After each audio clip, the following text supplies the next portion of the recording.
Portuguese Empire was the world's first truly global empire, its ships and traders reaching from Brazil to Japan.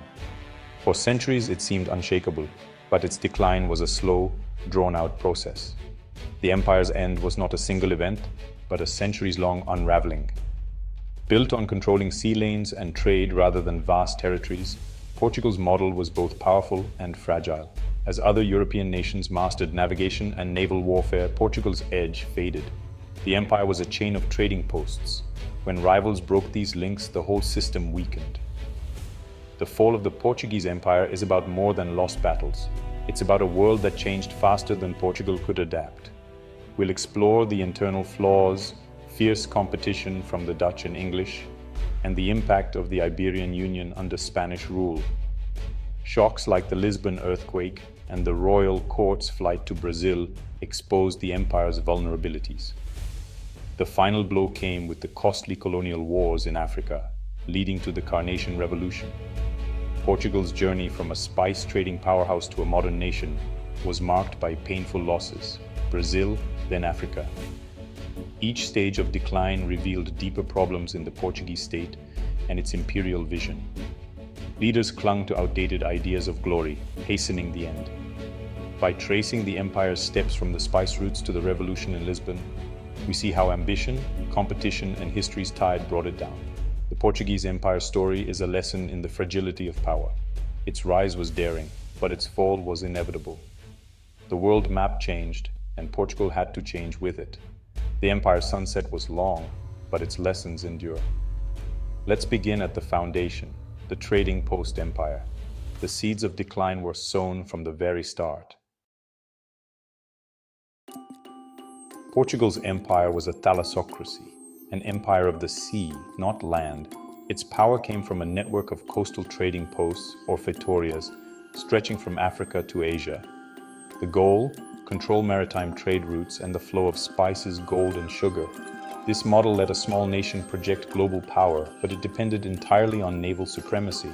The empire was a chain. Lose a link, and the whole system weakened. Portugal lacked the manpower to defend or retake lost posts. The economy at home became dependent on overseas profits, not domestic development. Wealth from trade made Lisbon rich, but Portugal remained largely agricultural and underdeveloped.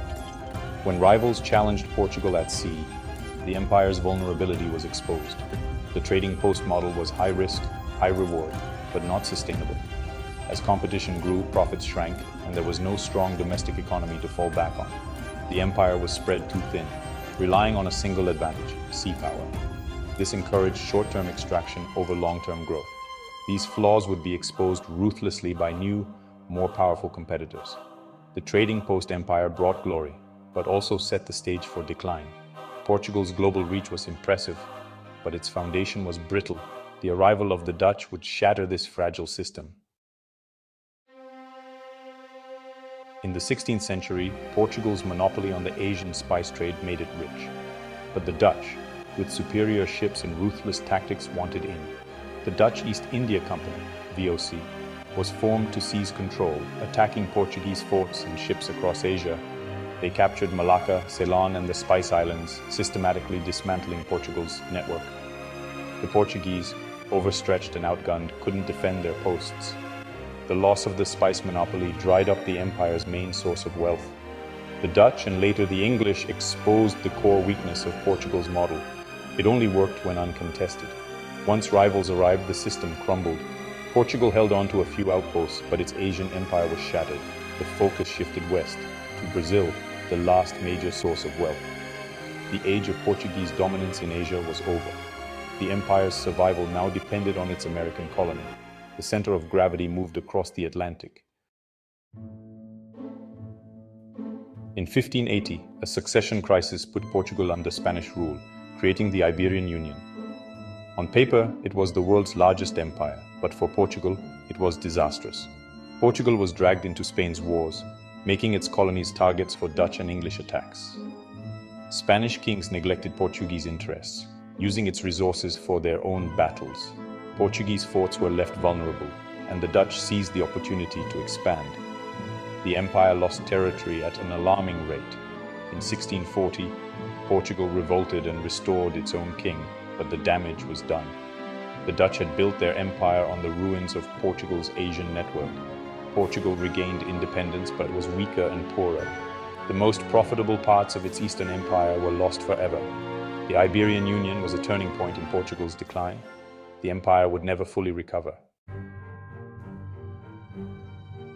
With Asia lost, Portugal turned to Brazil, a vast resource-rich settler colony. Sugar plantations and later gold mines made Brazil the empire's economic heart. Brazilian wealth gave Portugal a second imperial life, funding grand projects at home. But this dependence created new risks. The empire now relied almost entirely on Brazil. A distinct Brazilian identity emerged, and resentment grew over Lisbon's control and economic exploitation. Trade restrictions and unequal treatment fueled tensions between Brazilian elites and Portuguese administrators. The relationship was fundamentally unequal, planting seeds of future independence. Brazil's wealth sustained the empire, but also made it lopsided and unstable. The empire became a small European head atop a giant, restless American body. This imbalance could not last. The fate of the empire was now tied to Brazil's loyalty. When Brazil broke away, the imperial structure would collapse. The next shocks would make that break inevitable. Two disasters exposed the empire's fragility: the 1755 Lisbon earthquake and the Napoleonic invasion. The earthquake destroyed Portugal's capital, killing thousands and wiping out wealth. Rebuilding drained resources, weakening imperial defense and confidence. Then in 1807, Napoleon invaded. The Portuguese royal family fled to Brazil, making Rio de Janeiro the empire's capital. This move elevated Brazil's status and opened its ports to international trade. Brazilians gained autonomy and a taste for self-rule. When the king returned to Portugal, Brazil's elite refused to return to colonial status. In 1822, Brazil declared independence, and Portugal lost its most valuable colony. The empire's economic anchor was gone. The shift of power to Brazil and its loss was a turning point. The empire was now a shadow of its former self. The next chapter would be one of humiliation and overreach in Africa. Portugal's imperial ambitions were running out of road. After losing Brazil, Portugal clung to its African colonies, Angola and Mozambique. In the late 1800s, the scramble for Africa began, and Portugal dreamed of linking its colonies across the continent with the Pink Map. This ambition clashed with Britain's Cape to Cairo vision. In 1890, Britain issued an ultimatum: abandon the Pink Map or face war. Portugal, powerless, complied, triggering national outrage and humiliation. The event exposed Portugal's weakness. It could only keep colonies with stronger nations' permission. The monarchy's failure fueled Republican sentiment, leading to its overthrow in 1910. The Pink Map fiasco marked the end of Portugal's imperial dreams. The empire was now a relic, propped up by pride, not power. The stage was set for the final act, a desperate attempt to hold on to Africa. The empire was bleeding out. By the mid-20th century, decolonization swept Asia and Africa, but Portugal refused to let go. The dictatorship insisted its African colonies were integral to the nation, not colonies. Nationalist movements in Angola, Mozambique, and Guinea-Bissau launched wars for independence.